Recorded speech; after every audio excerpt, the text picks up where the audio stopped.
So hello student, कैसे हैं आप लोग। तो स्टूडेंट, आज की इस क्लास में हम सर्वनाम को कवर कर रहे वाले हैं। स्टूडेंट, अगर आप क्लास 10th अगर 12th में पढ़ाई करते होंगे, अगर इसके अलावा भी अगर कोई एग्जाम का तैयारी करते होंगे, तो देखिए सर्वनाम होता है सबके लिए एक ही होता है।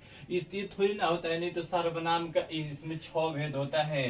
तो आप कोई नौकरी की तैयारी करेंगे उसमें 8 हो जाएगा, तो ऐसा कुछ नहीं होता है। ठीक है, तो सर्वनाम के लिए व्याकरण सबके लिए एक समान ही होता है। ठीक है, तो चलिए इस हम क्लास में जो यह व्याकरण है, व्याकरण को हम खूब अच्छे तरह से समझेंगे और बारी बारी से। ठीक है, और बिना देखे अब आपको पूरा दिमाग में फिट कर देंगे। ठीक है, तो चलिए हम समझते हैं।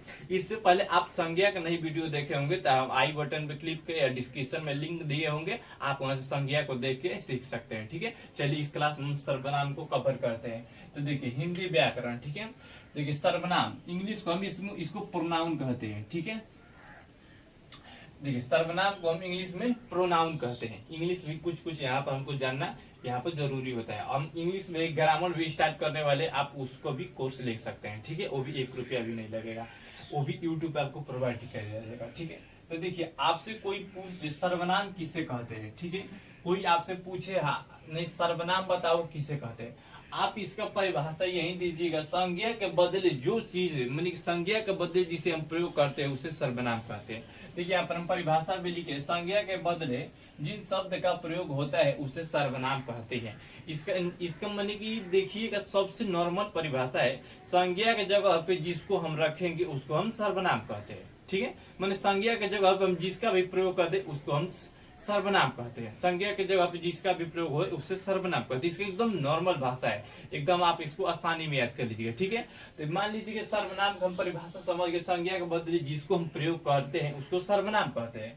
तो जैसे कि आपको डाउट होगा सर्वनाम क्या है। ठीक है, अच्छा आप बोलिएगा नू, राम आ रहा है, राम जा रहा है, राम खा रहा है, राम कहाँ जाएगा, तो हम इसकी जगह पे बोलेंगे वह खा रहा है, वह जा रहा है, वह नहा रहा है। ठीक है, तो देखिए अगर आप बोलिएगा मैंने कि सब चीज में देखिएगा तो राम आ रहा है, राम जा रहा है, तो इस राम के जगह पे आप हटा के वहां पर लगाइएगा वह। ठीक है, तो मैंने कि आप राम जो आप संज्ञा का मैं आप सभी को बताए थे, दुनिया में जितना भी नाम है उसको हम नाउन कहते हैं। ठीक है, मैंने संज्ञा कहते हैं। ठीक है, और इसमें देखिए सर्वनाम में देखिए सर्वनाम के जगह पे इसमें हम लिखे हैं संज्ञा के बदले जो मान के प्रयोग किए जाते उसे कहते हैं। ठीक है, अगर हम राम को हटा के वहां पर हम वह लगा दे, वह खा रहा है, वह जा रहा है, वह नहा रहा है, वह कहाँ जाएगा, तो इसमें देखिए राम खा रहा है, राम जा रहा है, तो हम राम के जगह पे से हटा के वह हम लगा दे, तो उसी को मैंने कि ये सर्वनाम कहा जाता है। आप समझ गए। उसके बाद देखिए इसमें देखिए सर्वनाम के 6 भेद होते हैं। ठीक है, सर्वनाम के कितने भेद होते हैं, तो सर्वनाम के 6 भेद होते हैं। कौन कौन सा वो भी देखते हैं। ठीक है, और उसको हम अच्छे से समझते हैं। तो देखिए सर्वनाम के 6 भेद होते हैं। पहले का आपको होता है पुरुषवाचक सर्वनाम। ठीक है, तो पुरुषवाचक सर्वनाम किसे कहते हैं। ठीक है, तो देखिए इसमें यही आपको चिन्हने के लिए 6 मतलब कि सर्वनाम सबसे बोलते हैं नहीं पुरुषवाचक सर्वनाम कौन है, यही सब क्वेश्चन आता है आपको पहचानने के लिए। तो कोई पूछ देगा पुरुषवाचक सर्वनाम किसे कहते हैं बताओ, तो देखिए जिन सर्वनाम से बोलने वाला, सुनने वाला और जिसके बारे में कहा जाए उसका बोध हो उसे पुरुषवाचक सर्वनाम कहते हैं। ठीक है, तो देखिए इसको ध्यान दीजिए, जिन सर्वनाम से बोलने वाला, ठीक है, बोलने वाला, सुनने वाला और जिसके बारे में बात किया जाए उसे पुरुषवाचक सर्वनाम कहते हैं। इसका मतलब यही हुआ कि देखिए आप जब किसी से बात करिएगा तो एक हम है। ठीक है, जब आपको हम बोलेंगे नहीं तुम खा रहे हो, ठीक है, चाहे वह जा रहा है, ठीक है, तो हम बोलेंगे नू देख रवि वो जा रहा है, तो ठीक, तो हम बोल रहे हैं। ठीक है, इसमें हम बोल रहे हैं और किससे बोल रहे हैं, तो रवि से बोल रहे हैं, रवि देख वो जा रहा है।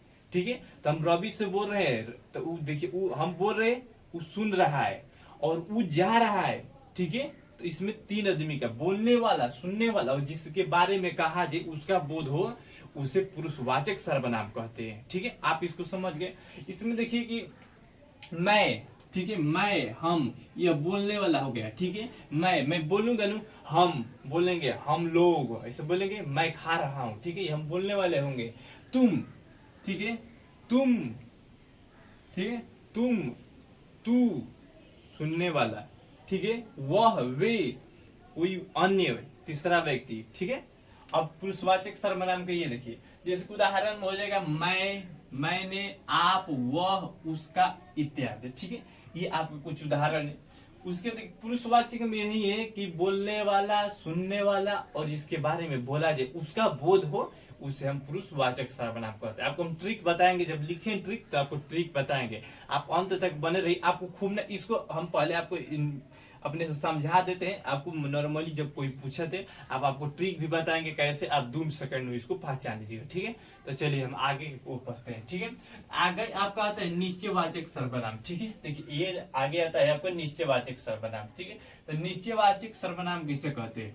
तो देखिए जिस सर्वनाम से किसी निश्चित चीज का बोध हो, ठीक है, माने कि जिस सर्वनाम से कुछ माने कि निश्चित चीज का बोध हो के उसे निश्चयवाचक सर्वनाम कहते हैं। जैसे कि देखिए इस सर्वनाम से संज्ञा का निश्चित, ज्ञात, दूरी या निकट का बोध हो उसे निश्चयवाचक सर्वनाम कहते हैं। इसका नॉर्मल परिभाषा है, इसके नाम से ही आप बना लीजिएगा निश्चित वाचक। कोई बोलेगा निश्चयवाचक सर्वनाम किसे कहते हैं, तो आप बोलेगा जिस सर्वनाम से कोई निश्चित चीज का बोध होता है उसे हम निश्चयवाचक सर्वनाम कहते हैं। जैसे कि देखिए, ठीक है, जैसे हम बोले कि वह एक पेन है, ठीक है, हम बोले कि वह एक पेन है, वह एक कलम है, वह एक बुक है, माने कि हम मालूम है नू नहीं वहां पर कुछ है, वहां पर का है तो यहाँ पर पेन है, हमको माने पूरा कन्फर्म है वहां पर एक पेन है, हमको निश्चित है, हमको मालूम है नहीं वहां पर पेन ही है, हमको मालूम वहां पर बुक है, तो हमको मालूम है निश्चित है। इसीलिए अगर कोई बोलता है वह एक बुक है, मैंने हाँ बुक है, वहां पर एक बुक है, निश्चित है वहां पर बुक है। वह राजू है, नहीं हाँ निश्चित है वह राजू ही है। वह राम है, हाँ हम ये भी जानते हैं राम है, राम जा रहा है, ठीक है, तो हमको मन देख रहे हैं, हमको निश्चित, हमको मालूम है नहीं राम जा रहा है, ठीक है। तो ये हो गया आपका निश्चयवाचक। तो यदि हम ये सब लिखे लेकिन हमको पूरा हम आपको मन से पढ़ा दे हैं, ठीक है। ये अब सब बस आपके लिए कुछ समझने के लिए आप चाहे तो स्क्रीनशॉट लिख सकते हैं, आपको समझाने के लिए कुछ लिखे हैं, ठीक है। तो देखिए इसमें आप उदाहरण देखिएगा तो यह हो जाएगा, वह हो जाएगा, थे, वे, आवर, ठीक है। जैसे कि यह पुस्तक है, ठीक है, इसका उदाहरण यह पुस्तक है। आपसे कोई बोलेगा ये देखिए,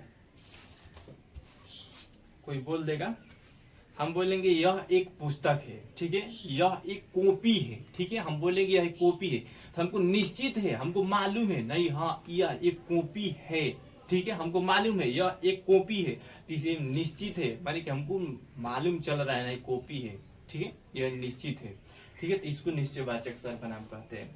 चलिए आगे हम बढ़ते हैं। आगे आपका होता है अनिश्चयवाचक सर्वनाम, ठीक है। तो देखिए ये और ये इसका दोनों विपरीत होता है, ठीक है। अनिश्चयवाचक सर्वनाम जिस सर्वनाम से किसी माने कि जिस सर्वनाम से कोई अनिश्चित चीज का बोध हो उसे अनिश्चयवाचक सर्वनाम कहते हैं। आप चाहे तो अपने मन से इसको बना के लिख सकते हैं, ठीक है। आप देखिए जो माने कि निश्चित सर्वनाम के लिखे थे नहीं, तो जिस सर्वनाम से कोई निश्चित, ठीक है, तो वहां पे लिखेंगे जिस सर्वनाम से कोई निश्चित चीज का बोध ना हो उसे हम अनिश्चयवाचक सर्वनाम कहते हैं। जिस सर्वनाम से निश्चित चीज का माने जिस सर्वनाम से निश्चित चीज रहे उसका हमें बोध ना होके उसे हम अनिश्चयवाचक सर्वनाम कहते हैं। जैसे कि वहां पर लगता है एक कलम है, ठीक है, मैंने हमको निश्चय नहीं है लेकिन हमको लगता है वहां पर कलम है, ठीक है, अनिश्चयवाचक सर्वनाम इसी को कहते हैं। जैसे कि देखिए कुछ और कोई, इसमें माने कि ज्यादातर प्रयोग जो होता है, देखिए ये कुछ हो गया, कुछ और कोई, ठीक है, ये ज्यादा अनिश्चयवाचक माता है। जहां पर देखिए कुछ आ जाए, जहां पे कोई आ गया तो इसको हम अनिश्चयवाचक कहेंगे, ठीक है। इस आपको पहचानने के लिए यानी कि एक ट्रिक है, ठीक है। कोई वाक्य में अगर कुछ आ गया और कोई आ गया तो यानी वो अनिश्चयवाचक सर्वनाम है। वहां पर कुछ है लेकिन क्या है हमको मालूम नहीं है, ठीक है, इसलिए वहां पे कुछ है वो अनिश्चयवाचक है, हमको कन्फर्म नहीं है वहां पर क्या है लेकिन कुछ ना कुछ तो है, ठीक है, इसलिए यह अनिश्चयवाचक सर्वनाम हो जाएगा। लेकिन है लेकिन हमको मालूम नहीं है, ठीक है, यह अनिश्चयवाचक सर्वनाम हुआ। आगे आपको होता है संबंधवाचक सर्वनाम, ठीक है। आपके देखिए आगे संबंधवाचक सर्वनाम होता है, ठीक है। तो इसके देखिए नाम में भी इसका भी है, ठीक है। जिस देखिए इस सर्वनाम से जोड़ने का बोध होता है, ठीक है। माने कि इस सर्वनाम से किसी वाक्य को जोड़ने का बोध होता है, ठीक है। माने कि कोई इतना है, इसको इतना कर दिया है, ठीक है। माने किसी के संबंध के, माने कि ना होता है कोई रिश्ता नया नया, जो जैसे शादी विवाह होता है तो देखिए कोई एक नया रिश्ता जोड़ता है, ठीक है। तो उसी प्रकार इसमें भी कोई वाक्य जोड़ता है, ठीक है। तो देखिए इसमें देखिए एक हम आपको उदाहरण देके समझाते हैं। जो सोता है सो खोता है, ठीक है। जो सोता है वो जो सोता है सुख होता है। तो देखिए जो सो है यहाँ पे ये जोड़ने का काम कर रहा है। जो सोता है, जो सोता है सुख होता है, लेकिन जो यहाँ पे सो है यहाँ पे दोनों वाक्य को जोड़ने का काम करता है। जो सोता है ये तो एक वाक्य हो गया, और ये जो खोता है ये दूसरा वाक्य हो गया। तो इसको जब जोड़ने का काम कर रहा है तो यह है एक संबंध वाचक सर्वनाम, किसी से हम संबंध बना रहे। आप नॉर्मली समझ सकते हैं, आपसे हम बोलिए दी चाहे किसी, आजकल के जमाना देखिए लड़का लड़की बात अपने में आप में संबंध बना लेते हैं, तो वह एक संबंध हुआ, ठीक है। चाहे किसी के घर में देखिएगा शादी विवाह होता है तो नया नया जो रिश्ता बनता है हमको, तो वो एक संबंध बनता है, ठीक है। वो एक संबंध बनता है नया नया, ठीक है।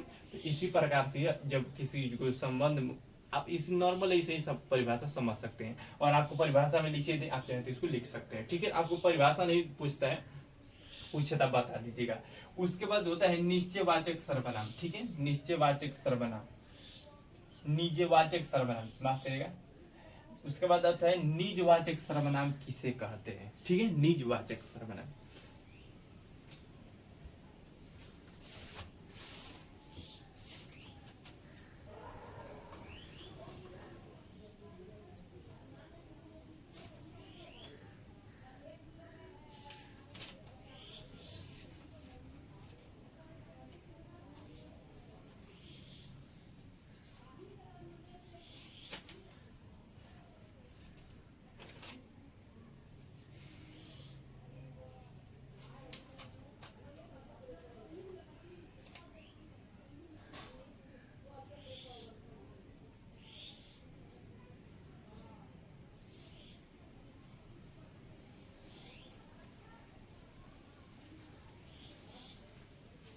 निजवाचक सर्वनाम किसे कहते हैं, ठीक है।